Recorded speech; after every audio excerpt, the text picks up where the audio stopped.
Swayam Prabha. Digital India. Educated India.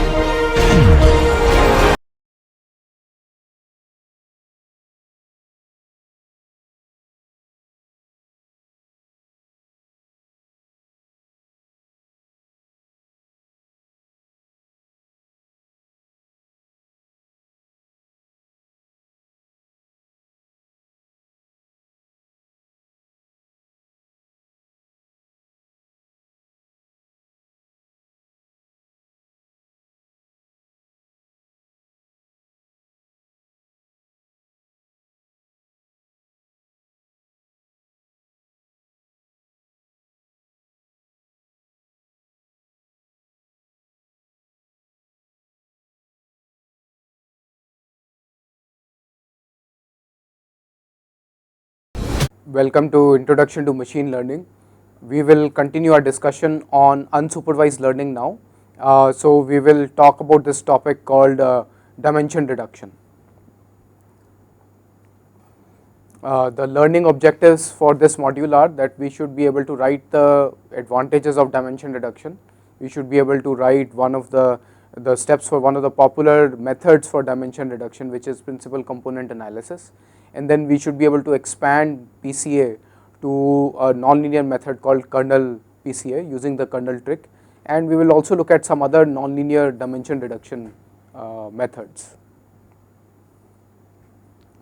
So what is the objective of dimension reduction and why do we do it?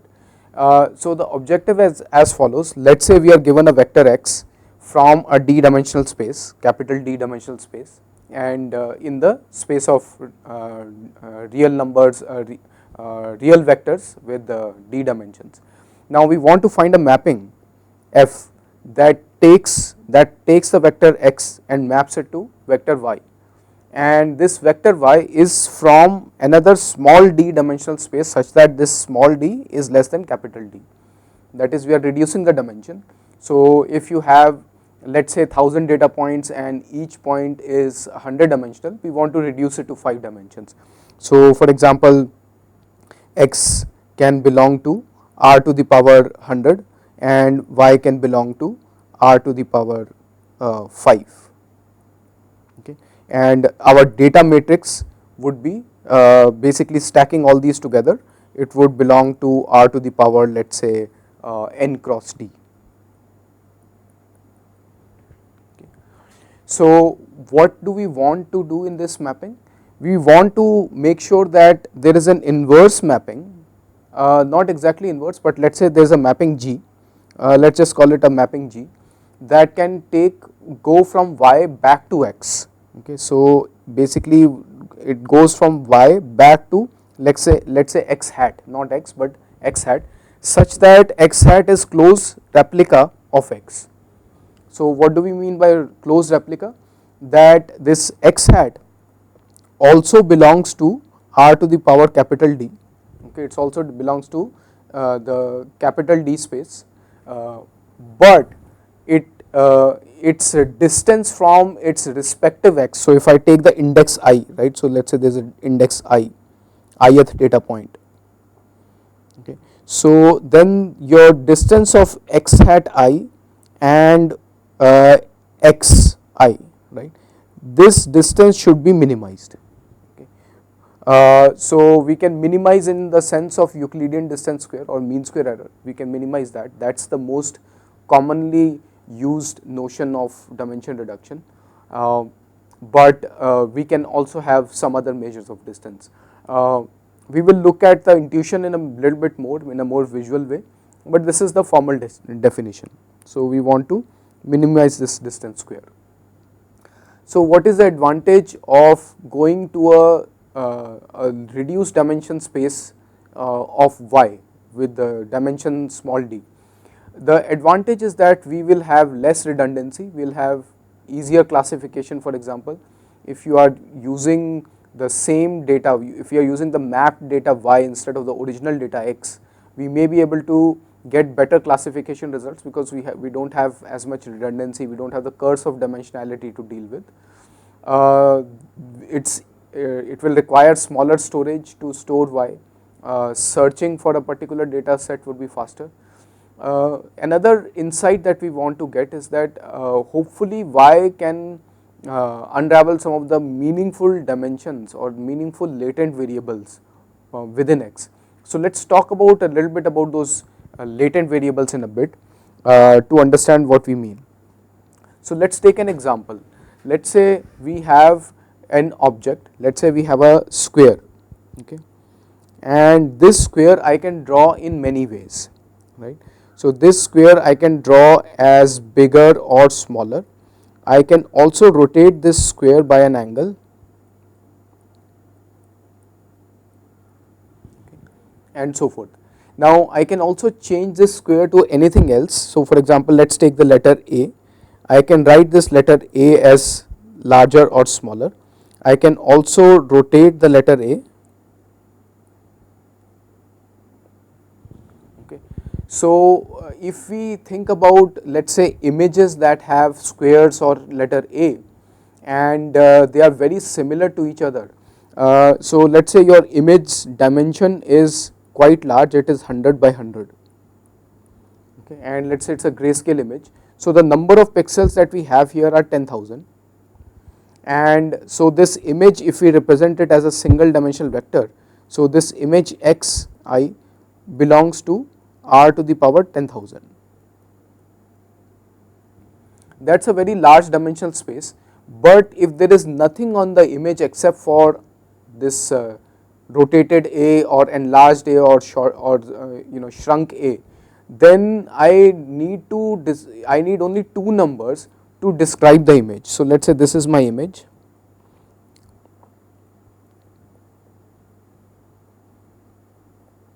I need only two numbers to describe the image. So basically we will have y, which is equivalent to, right, so it will be a tuple, and in that tuple we will have rotation or size and rotation,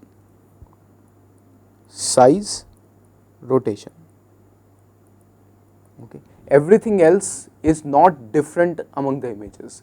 The pen strokes are the same, and the relative angle between the pen strokes is the same, but overall the letter A is either rotated or expanded or shrunk. So expansion and shrinking is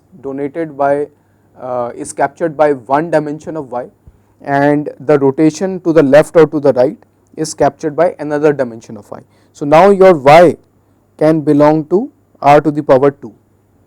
Alright, so this is the sort of intuitive explanation for what is happening in dimension reduction, that you may have a very large dimensional data, but it does not occupy the entire d-dimensional space of that data. So if you look at all the samples of X, they don't occupy the entire 10,000 dimensional space. If you look at images, for example, forget about these cartoon images of just A or just a square. Let's look at even natural images. In natural images, if we take a 100 by 100 dimensional image, right, grayscale image, and it has 10,000 dimensions, it does not occupy the entire 10,000 dimensional space. If we were to do that, basically that means we would randomly have different pixel values for all these pixels, but we don't have random pixel values. What we actually have are shapes, right? So we have a face, or we have a car or a dog or something else, and what is the underlying characteristic of these images is that there are smooth regions followed by sharp edges in some arrangement of smooth regions and sharp edges all across the image. So that means the pixels have certain local correlations with their neighboring pixels. Because of that, it is not a random 10,000 dimensional vector, it is actually a very, very sparsely populated subspace of that 10,000 dimensional space.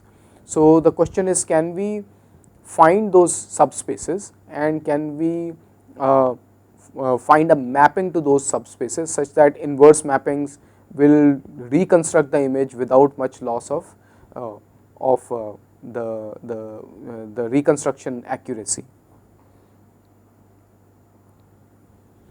So now let's talk about faces, for example. This would give another example of how these images are actually not very densely populated in the pixel space. They are quite sparsely populated. Let's say your vector x is sampled from only face images, right? So in those face images, so let's assume that these are also 100 by 100 dimension. Okay, so these are two faces, and let's say these are not colored, but these are also grayscale 100 by 100. So what are the inherent dimensions of these images? So we can think of, first of all, that there is something that will capture the essence of a face, or how different people look different. So what is different between different people? It could be the dimension of their eyes, or the relative dimensions of their eyes. Okay, it could be the distance between their eyes, it could be the size of the nose, it could be size of the lips in any dimension. So same thing we would apply to another face, and based on that we will get a small number of images, a small number of small set of numbers, not 10,000 but much less than that, much fewer than that. So let's say around 50 different numbers will help us capture the entire face image. So basically that that is associated with some of the underlying biology of how wide, or what are the proportions of a skull, where the cheekbones are, where the eye sockets are, and so forth. And on top of that, the skin, whether it is thicker or thinner in certain parts, and so forth. So that defines how each person looks. And then on top of that, we can also add more variations such as expression. And in expression, then there are only a certain set of muscles that contract or expand, mostly contract, that will contort the face into different expressions. And those muscles, let's say their contraction factor itself is one of the underlying variables. Even then we will not have 10,000 variables. So even with expressions, so let's say this contraction factor is one, right, the brow contraction factor is another one, and so forth. So all these put together, and then squinting of the eyes, all these combined will also be much fewer than 10,000 dimensions. So to represent the entire space of faces, we need a lot fewer variables, and we should be able to reconstruct the face with reasonable accuracy if we knew those numbers, and if we knew how to map the image to those numbers. Another way to think about this is, let's say you have a three-dimensional space, right? In that three-dimensional space, imagine you have a sheet of paper, and all your data points only lie on that sheet of paper, right? So that sheet of paper could be flat, okay, but it could also be that the sheet of paper has been now folded, and it has now been folded into an S shape, right? So here, although this, now if you fold a piece of paper into an S shape, the points on that paper are still represented by where are they in terms of the length and the breadth of the paper, if we go along one dimension of the paper versus another dimension of the paper. However, we cannot stretch these points, and we cannot put these points in two dimensions, they are still in three dimensions, right? So if you look at these points on that sheet of paper, these are all on two dimensions, right? They are in an underlying two dimensions, but they cannot be put on a single plane. So this sort of a paper folding, what we call it is a manifold. So it's a lower dimensional manifold in three-dimensional space. It's a two-dimensional manifold in a three-dimensional space, such that it can theoretically be stretched and fit into only two dimensions, and it does not need three dimensions. Okay, so the question is, how do we go from three-dimensional set of points which are given to us to a mapping that basically is two-dimensional, and then how we can come back to that. Now the thing to note here is that there may be some noise in these points, because of which they may not lie perfectly on a single thickness. They may be like slightly above or below that thickness, right? So they may be perturbed in some directions, because of which they are not exactly on a two-dimensional manifold, but they are very close to a two-dimensional manifold. So that's another issue we will deal with, about how to make these mappings such that they are robust to slight perturbations from the underlying low dimensional manifold or the low dimensional representation.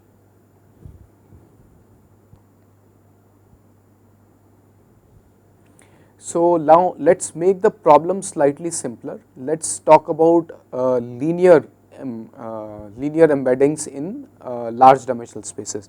So let's say we have two dimensions. Okay. So here we have the x1 dimension and here we have the x2 dimension.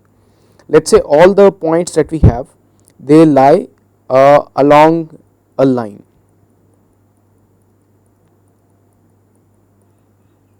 Okay. These are all the points that we have.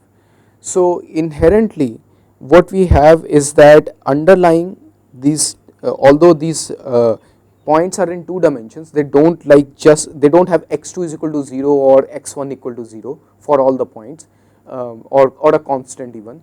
They actually have variable x1 values and variable x2 dimension, but we can actually transform them to lie on this, let's say, y dimension, in which they are lying only on one direction, only on one dimension. They don't need a second dimension. So if there was a y2, there will be no variation in the y2 direction.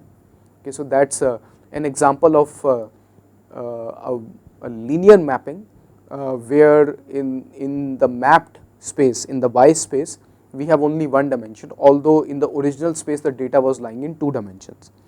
Similarly, what we can have is that we can have a three-dimensional space. Let me see if I can draw three dimensions a little bit. So let's say these are the three dimensions. Within these three dimensions, it's possible that your data points lie on a line in a three-dimensional space. Okay. So here the underlying dimension is 1, but the points lie in a three-dimensional space. It's also possible that instead of a line, they lie on a hyperplane. So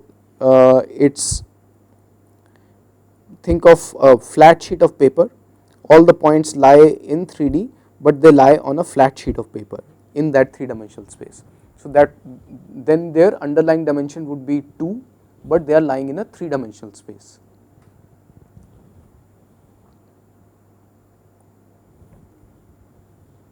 Now it's possible that these points do not exactly lie on that one dimension or reduced dimension. So let's take an example here, that let's say we have a one dimensional data in a two dimensional space. So this could be one dimension and another dimension, and the underlying points actually lie on this line like we showed in the previous slide, but there are slight deviations. Somehow there was some measurement noise, because of which they might lie close to the line but slightly above or slightly below the line.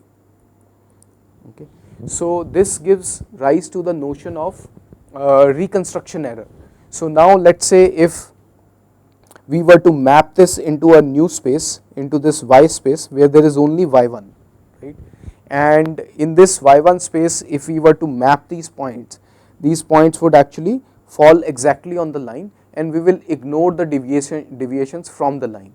So now if I do the reconstruction of these points, I am running out of colors here. Let's see if I can find a good color. Let's take orange color. So these vertical lines that I am drawing, these are the distances that that we will not be able to reconstruct if we reduce the dimension to 1. Okay. So let's take an example of a point that is slightly further away. So let's say there's a point that is slightly further away, and here the distance from the line is such, right. So the point will be projected here on the line, and this vertical gap that you see, that vertical gap we will not be able to bridge, we will not be able to get back. So when we reconstruct this, when we project from x space to y space and then back from y space to x space, we will lose this fidelity of how much further away they are from the line. So basically if we sum up all the square errors of their distance from the line, then that square error should be minimum. That is a good line. Otherwise we could also try to project it onto a different line. So for example we can take a slightly different line, and that is not a good reconstruction of the, that will not lead to a good reconstruction of the data, because the sum of squared errors would be larger in that case. So only one of these is a better solution than the other if our mapping has to be linear. What do we mean by linear? That basically your yi will be some weight w1 times x1 plus some weight w2 times x2, and then I am ignoring the bias. Okay. So this is a linear embedding. We could also have non-linear embeddings. So here think about it this way, so this is xi, both are I. So here we are reducing two numbers into one number, so that is a dimension reduction. We could reduce two numbers into one numbers using a non-linear function also. We will come to that a little later.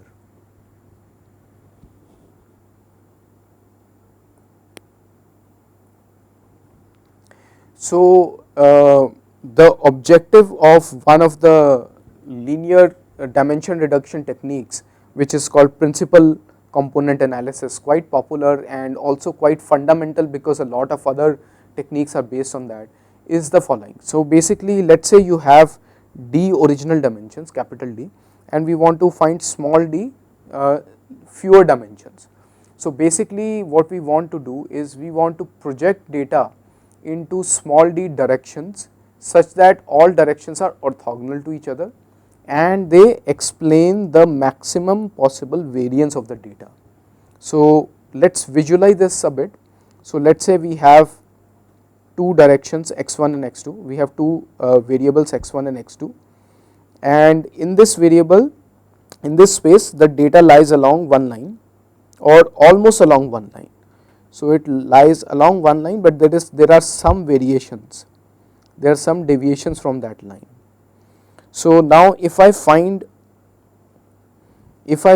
this as one direction, there is an orthogonal direction which I might be able to ignore, right. So I want to find the direction in which the variance is the maximum, because that way I will capture the maximum variance in the total data. Okay. So these directions, let us just call them unit vectors. So these are unit vectors. I want to find that unit vector, right. I want to find that unit vector along which there is maximum variance, and then in the second step I want to find the, so if it was more than two dimensions, let us say it was three dimensional data, in the second step I would want to find the next direction which is orthogonal to the previous direction, right, such that the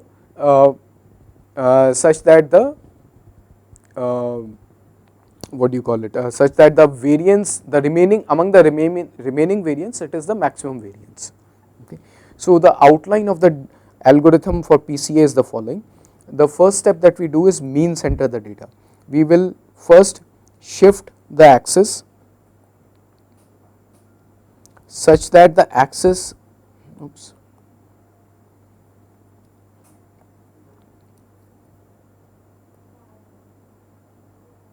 we will first shift the axis such that the axis is at the center of the data, is at the mean of the data, the centroid of the data. Okay. So why we want to do that? Because we want to deal with covariance matrices, which is where we will work from now on. Okay. So first do the mean centering of the data, okay, and then we will go in a loop. Okay. Then we start a loop, and in that loop basically we will repeatedly find the direction of maximum variance that is orthogonal to all the previously found directions. So when we are first starting out, then there is no previously found direction, so we will just find the direction of the maximum variance. That is the first principal component, the first principal direction, and then the second principal direction would be orthogonal to the previous direction but with the maximum variance. So it will basically be the maximum variance of the remaining variance. So to give you an example, so let us say now we have this x1 x2 space and these are the data points.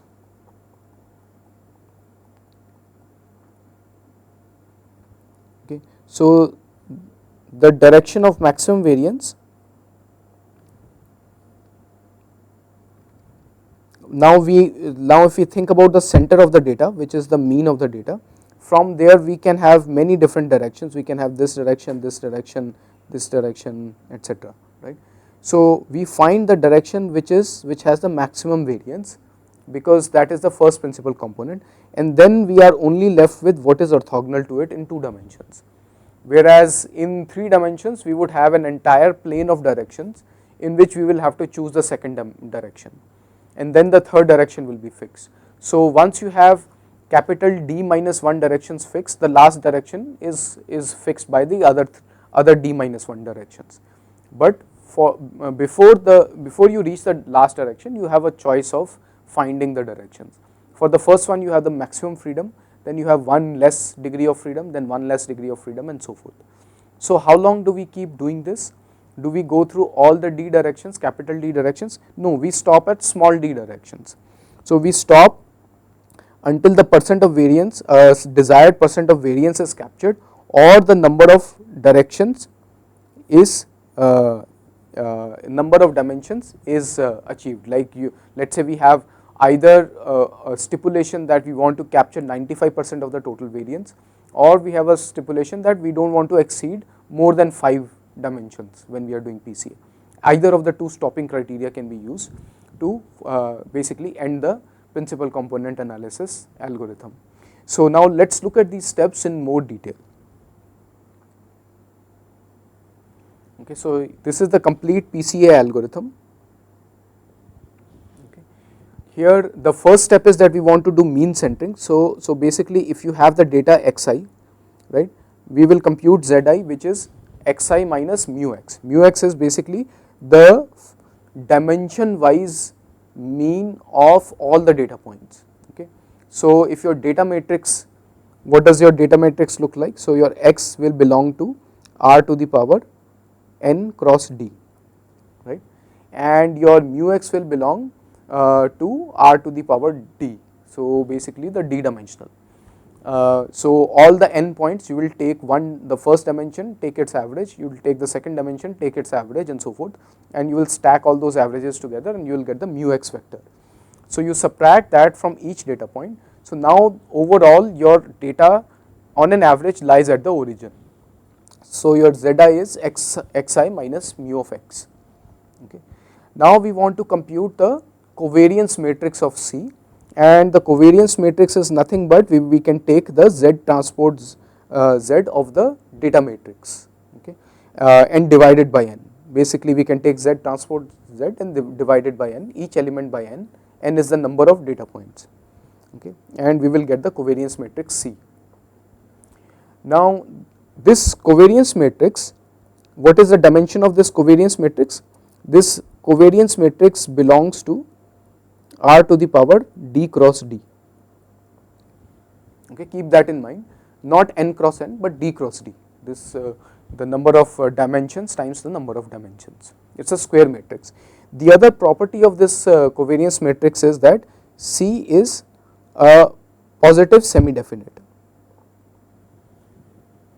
Okay, if you have a positive semi-definite, when we do its eigen analysis, we will get eigenvalues that are non-negative. Okay. So C can be eigen decomposed into a product of 3 matrices, U, lambda, and U transpose. So U transpose is just related to U. And what are these 3 matrices? These are basically based on the eigenvalue analysis, the eigen analysis. So if we take C and multiply it with a vector Uj, we will get the same Uj scaled by the eigenvalue lambda j. Right. So that is the eigen decomposition of the matrix C. So how many eigenvectors and eigenvalues we will get? We will get d eigenvalues, and each eigenvalues will be paired with one eigenvector, and by convention this is a unit vector.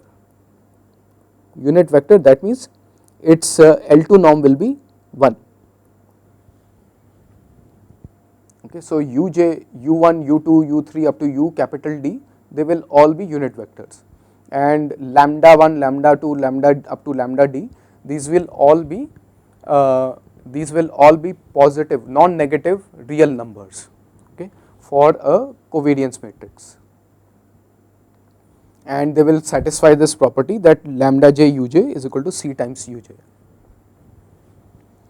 Now here the other, so how do we go from this unit vector to the matrix capital U? Basically we just stack all the vectors together. So we take u1 vector, we take u2 vector up to ud vector, and we stack them together into a matrix, and that becomes U. Okay. And what is lambda matrix? Lambda matrix is a square matrix, okay, where we have eigenvalue lambda 1, lambda 2 up to lambda d, and everything else is 0.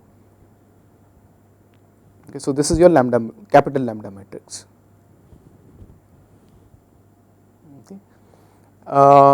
Now what is the order of the eigenvalues? We can actually permute the eigenvalues, but the convention is that lambda 1 is greater than equal to lambda 2, lambda 1 is greater than equal to lambda 2 is greater than equal to dot dot dot lambda d,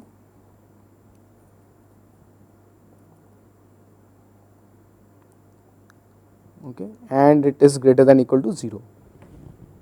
Okay, why it is greater than equal to 0? Because C is a positive semi-definite matrix by definition, because it is a covariance matrix. Okay.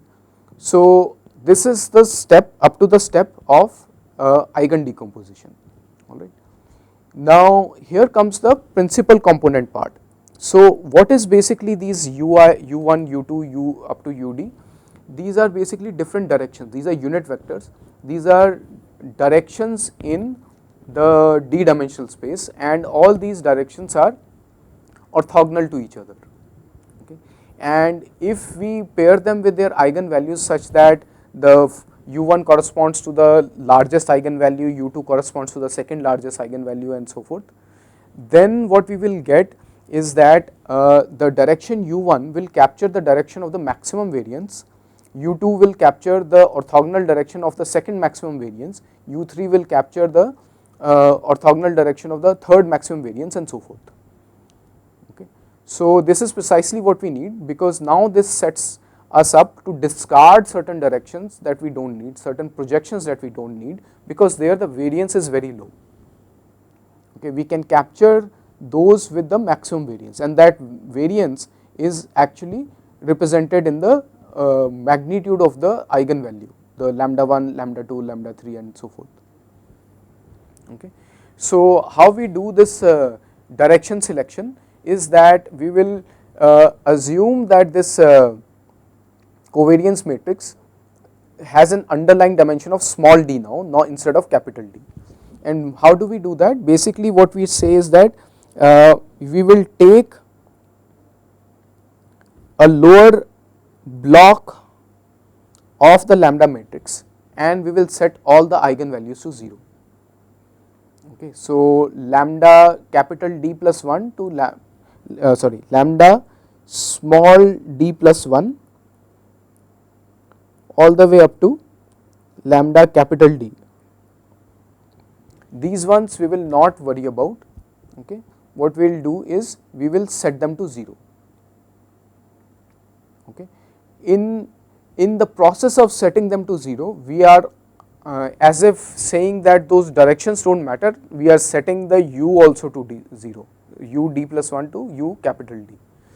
So basically what we will get is that we can now have a decomposition where this C small d is very similar to capital C in the sense that it is capturing all the covariances or approximating them.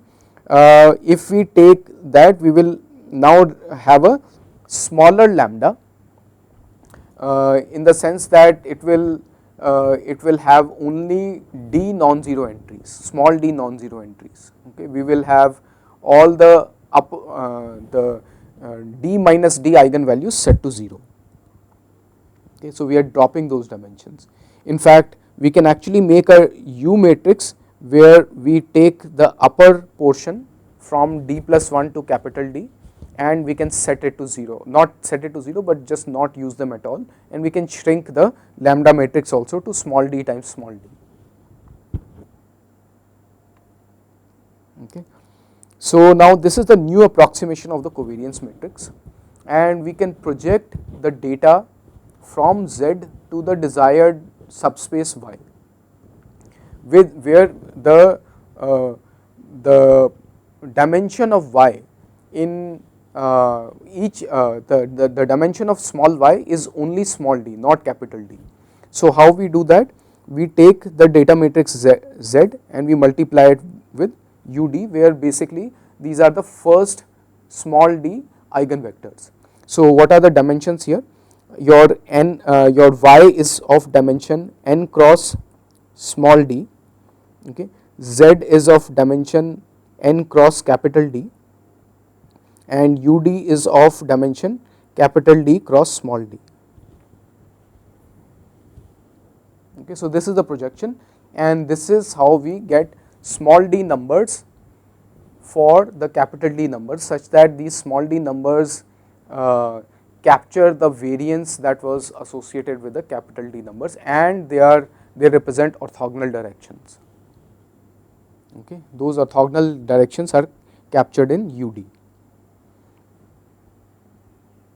If we desire to reconstruct the data, that is quite simple. Basically, we will have a reduced, we will have the data reconstruction in the original capital D space, okay, by basically multiplying this y with again UD transpose.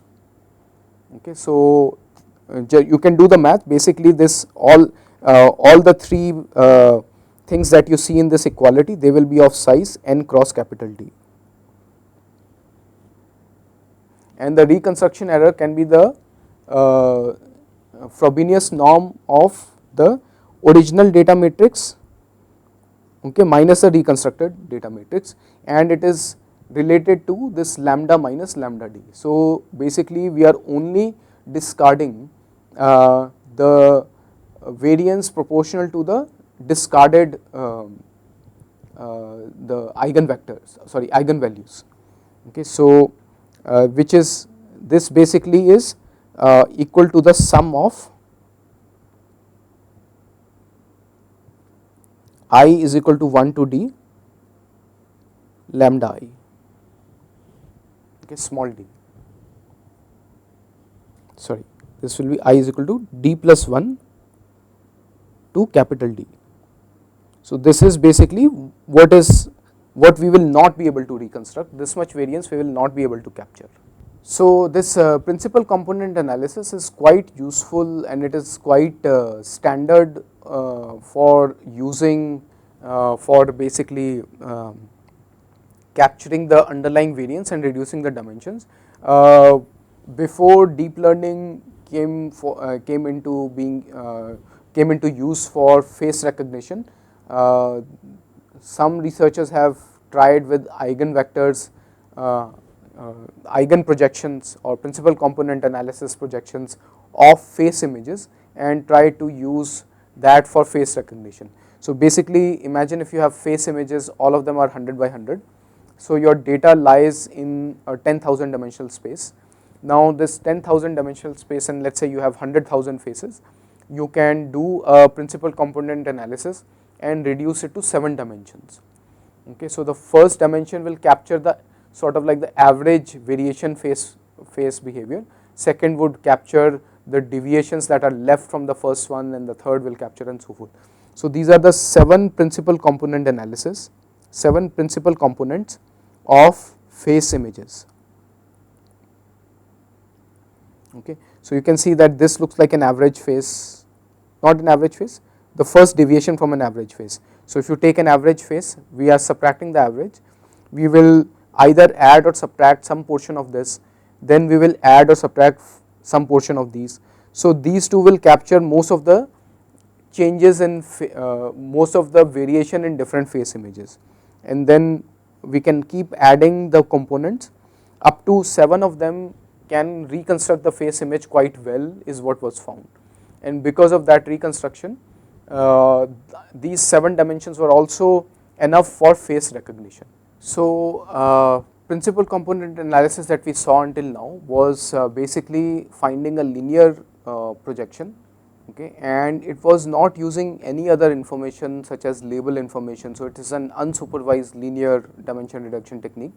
But this linear dimension reduction is not always the best method, but sometimes the data may lie on a nonlinear manifold. So let us take an example.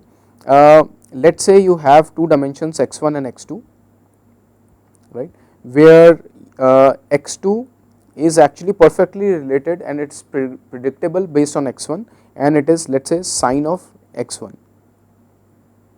Okay. So we may get data that is basically in 2 dimensions,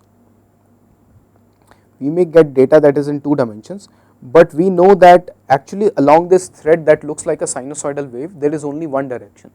So we can take this thread and we can stretch it and we will get only one dimension, and it can be the y dimension in which we want to find the data. So here it is not a line, it is actually a curvy thing, it is a curve, and that is basically a nonlinear manifold.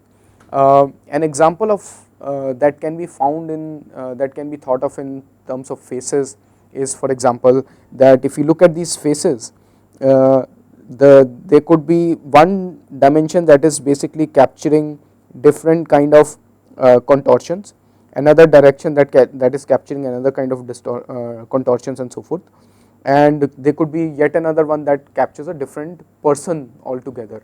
So these are not lying on a straight hyperplane or a line in multiple dimensions, they are actually in some nonlinear manifold. So now let us look at some nonlinear techniques for dimension reduction. So an example of a nonlinear technique here would be that basically we have a y, where y basically completely either disregards x2 or it captures something along the lines of a distance along this curve. So it could be some other function of x1. So one straightforward idea to go from linear to nonlinear dimension reduction is to use the kernel trick. So this kernel trick we are familiar with from support vector regression and support vector classification.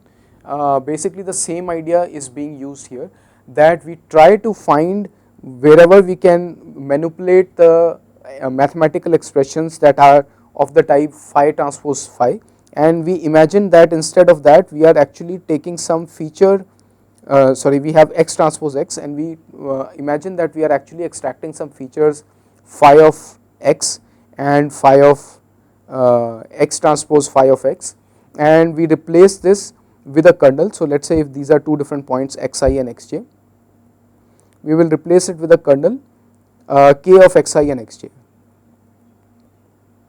or in short I will only call it k of ij. Okay, so that is the kernel trick. The idea behind this kernel trick is that, let us say we have 2 dimensions, right, and we have data that lies along a particular manifold, okay, and it is a nonlinear manifold, but it is inherently a lower dimensional manifold. So in this 2 dimensional space it is actually along a 1 dimensional manifold. Now if I put a kernel around each of these points, right, so let us say it is a Gaussian kernel. So now I am looking at pairwise Gaussian of the distance, Euclidean distance of each pair of points, right.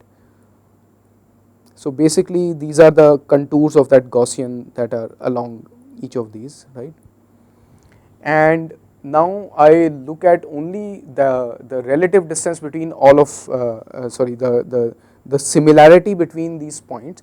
I can actually get a gram matrix K, okay, and by viewing everything in that gram matrix in the new space, let us say this is, I can only draw phi 1 and phi 2, and this was x1 and x2. In that phi 1 and phi 2 space, hopefully these points will be lying on a linear manifold. This phi 1 and phi 2 is going to be so high dimensional, it's not going to be just phi 1 and phi 2, it will be phi 1, phi 2, phi 3 up to let us say phi infinity even for some kind of kernels, that in that high dimensional space there would be some fewer dimensions, there will be actually just one direction in which all of these will be linear. Okay. So basically that is what we are aiming for, and for that we will use the kernel trick. Okay. So recall that let us say if we were working in without the kernel, that your covariance matrix C times its eigenvector u of I, ui, ith eigenvector was ith eigenvalue times the same eigenvector lambda I times u of I. Okay. And what is this C? It is basically 1 by n of z transpose z. So here z was mean centered, x was the original data matrix, but then we mean centered it. Now also recall that we can now replace this z transpose z, right? We can replace this with phi of z, phi of z transpose. Basically this is all that we have to do. This is the kernel trick. Okay. When we do that, so we get this times u of I, and this is equal to n lambda I u of I. This is another u and another lambda, but because we change from z to phi of z, but without changing notation, let us say this was a linear kernel, this was a linear mapping, then it is basically just the same thing, right.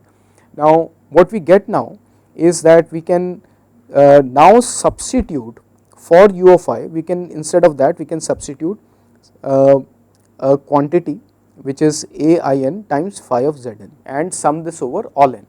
Okay, so that will be for the ith dimension. When we do that, okay, then the entire equation where here any k, basically your k of ij is equal to, I am using a short notation, basically it is phi of zi times phi transpose phi of zj. Okay.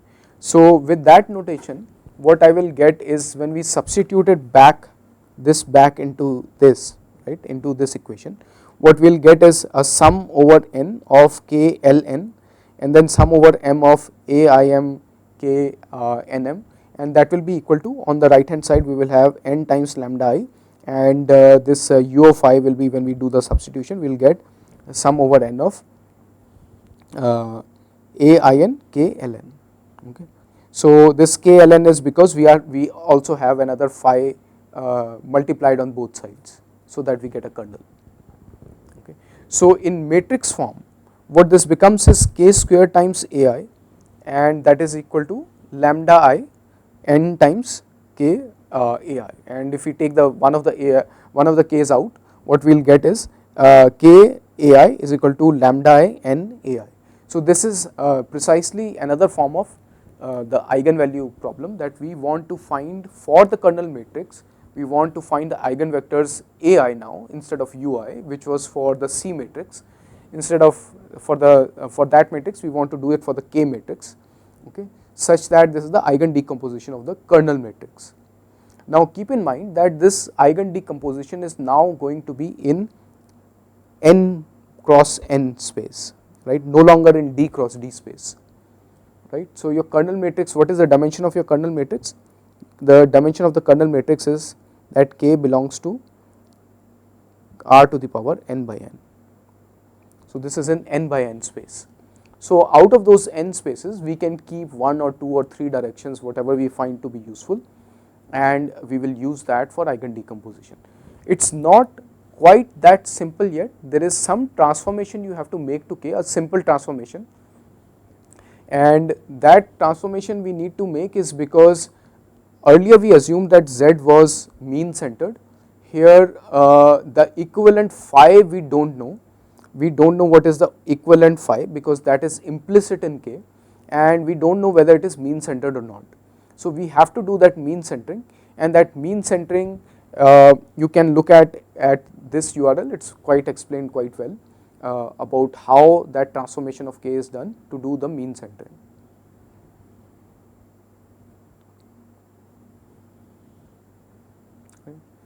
Let us look at another nonlinear dimension reduction technique, and this is has become quite popular lately.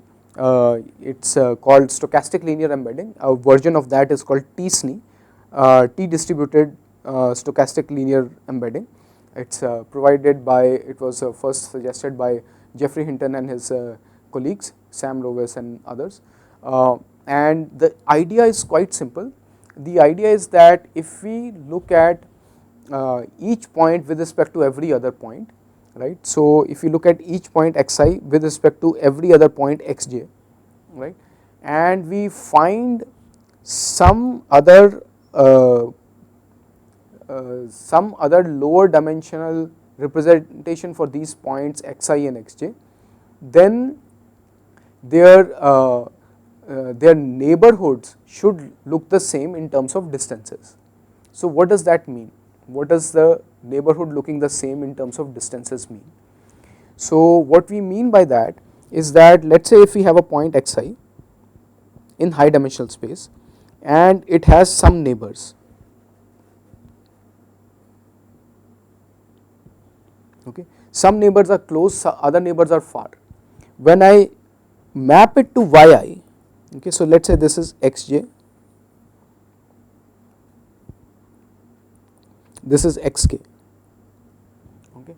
In that new space, the yj should be roughly, and its distance with yj and yk,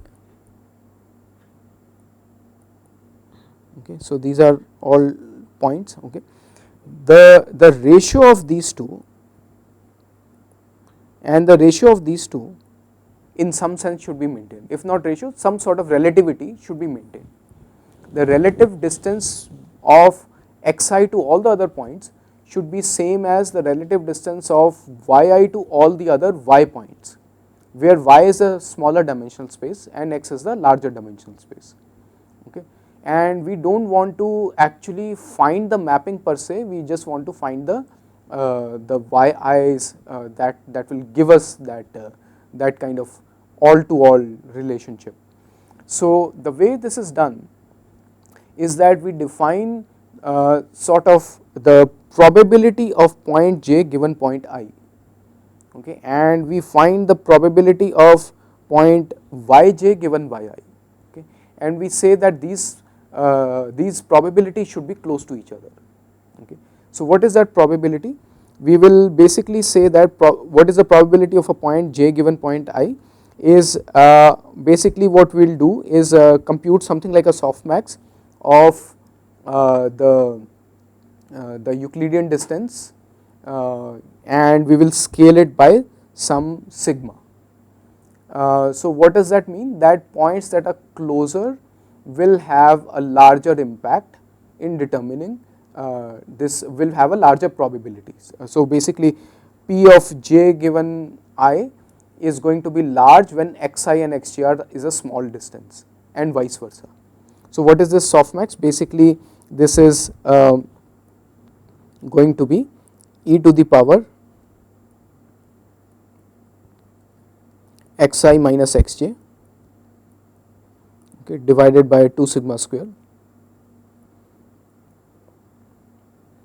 okay, then sum over all j except then when j is equal to I, because we will just set that to 0, okay, sum over, let us call it k because we have already used j, sum over all k but not equal to I, e to the power the same thing xi minus xk by 2 sigma I, okay, that is it.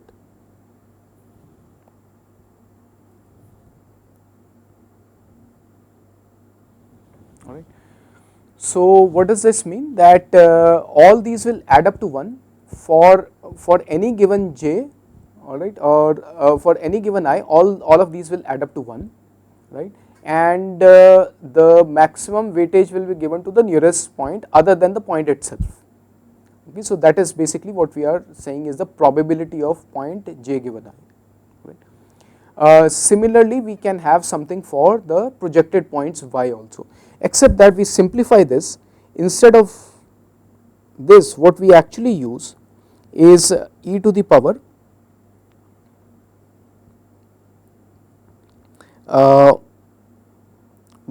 yi minus yj 1 plus to the power minus 1 divided by sum over k of the same thing. Okay.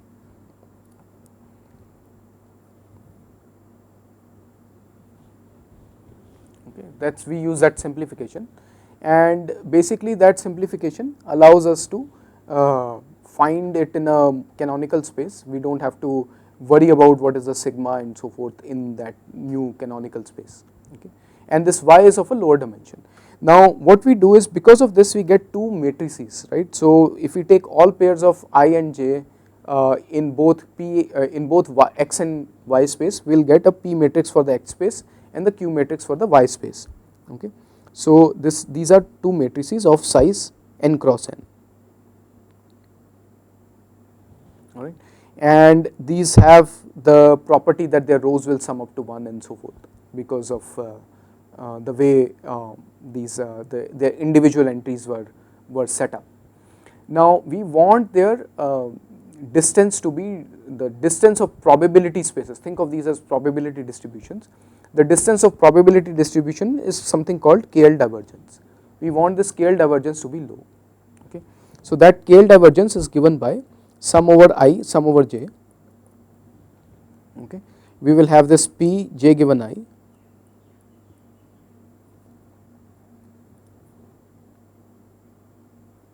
okay, and then log of p j given I divided by q j given I.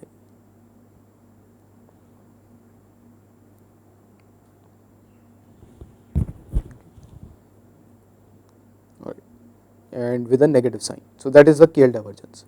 So we want to minimize this KL divergence. For that we want to pick y, the mapping to y's such that this will be minimum, and that we can do using gradient descent, where y is randomly initialized first. So that's where the stochastic part comes in, and then once we randomly initialize that, we will compute the derivative of this KL divergence with respect to each y and adjust each y until we find until we reach the local minima, and that is the projection of each point x into each point y. Okay. And these neighborhood embeddings work quite well in practice. The neat thing about this is that the other non-linear dimension reduction methods, they expect these points to be dense. So because you want to unfold a manifold, right, so that manifold, if you take graph distances, let's go back here. So if we look at this manifold, the methods such as locally linear embedding, the way they work is that they expect that these points are dense, because why these points need to be dense is, let me draw with a different color. These points need to be dense because we want to form, we want to connect them using edges. We want to form a graph of these points. So let's take an example. So let's say we have, I'm trying to find a good color here, a purple color. So we want to connect each of these edges, each of these sample points with edges based on some k nearest neighbor kind of connections, and based on that we will form a graph of these vertices. These points will be vertices and their edges will be the connections will be the edges, and then on that graph we find the directions on which we want to unroll this, and that only works when the points are dense because of that neighborhood constraint. Whereas in t-SNE we look at the distance, we look at the relation between each point and all the other points irrespective of how far that point is. What will happen is that if the point is too far, then this softmax will have a very small contribution from a very far point, but we take into account all points. The disadvantage is that we can end up with a computationally expensive technique, number one. Number two, we also need to find out a good value for the hyperparameter sigma, right, and that also is You can change something called perplexity of t-SNE, and you can get different embeddings because of that. The last technique that I will talk about is autoencoder with bottleneck for dimension reduction. So what that means is that, let's say basically it's a neural network that tries to reconstruct the data through a bottleneck. What that means is, let's say you have x1 dimension, x2 dimension, all the way up to x capital D dimension. These are dimensions, not samples. I can send this to a layer which has fewer than D neurons.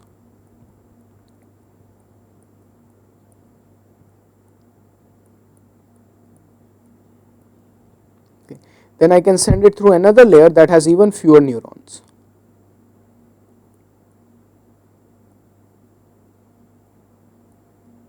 Okay. Then I can start to expand the dimension.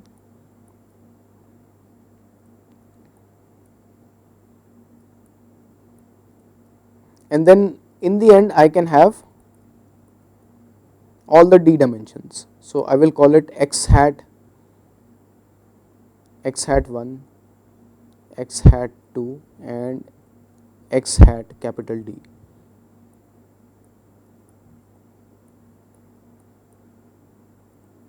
So you can see where I am going with this. So basically the objective of this diagram of this neural network is that we want to reduce the MSE between x hat and x. Okay. So we can, this is our objective.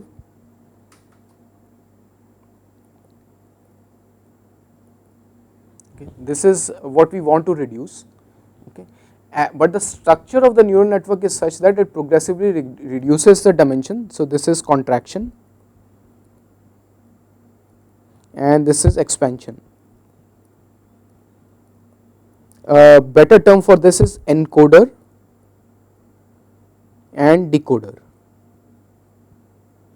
So once we have trained this, we don't need the decoder, we only need the encoder. So this is the encoder, and what we get here is precisely y1 up to y small d. Okay.